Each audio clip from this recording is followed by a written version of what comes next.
Hi friends, welcome to it's our time by Viji. இது நம்ம நேரத்தில் நம்ம இன்றைக்கி பார்க்க போகிறது ஆஷாட நவராத்திரி வழிபாட்டு பற்றி. வருடந்தோறும் வாராகி அம்மனுக்கு ஆஷாட நவராத்திரி விழா சிறப்பாக கொண்டாடப்படும்.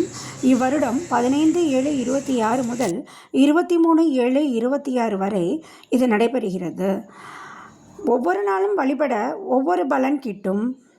வாராகியை தினம்தோறும் வழிபடலாம். ஒவ்வொரு நாளும் என்னென்ன கிழமைகளில் வழிபட்டால் என்னென்ன பலன் கிடைக்கும் என்பதை பார்க்கலாம். திங்கட்கிழமை வழிபட்டால் மனநல பாதிப்பு நீங்கும். செவ்வாய்க்கிழமை வழிபட்டால் வீடு வாசல் வசப்படும்.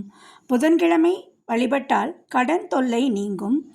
வியாழக்கிழமை வழிபட்டால் புத்திர பேறு கிட்டும். வெள்ளிக்கிழமை வழிபட்டால் திருமண தடை நீங்கும். சனிக்கிழமை வழிபட்டால் நோய் நொடி நீங்கும்.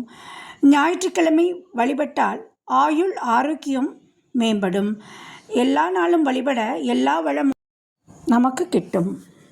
வீட்டில் வாராகி அம்மன் படம் இல்லாவிட்டாலும் நாம் தீபம் ஏற்றி அதன் ஒளியில் வாராகி அம்மனை வழிபடலாம். தேவ அசுர போரின் போது பராசக்தியின் படை தளபதியாக வாராகி அம்மன் தோன்றினார். இவர் சப்த கன்னிகைகளில் ஒருவராவார். வாராகி அம்மன் சுயம்புவாக உத்தரகோஷ மங்கையில் உள்ளது. வாராகி அம்மன் காசியில் காவல் தெய்வமாகவும் உள்ளது. தஞ்சை மன்னன் ராஜராஜ சோழன் தஞ்சை கோவிலில் வாராகி அம்மன் சிலையை வைத்து அதை வழிபட்ட பிறகுதான் போர்க்களம் புறப்படுவாராம்.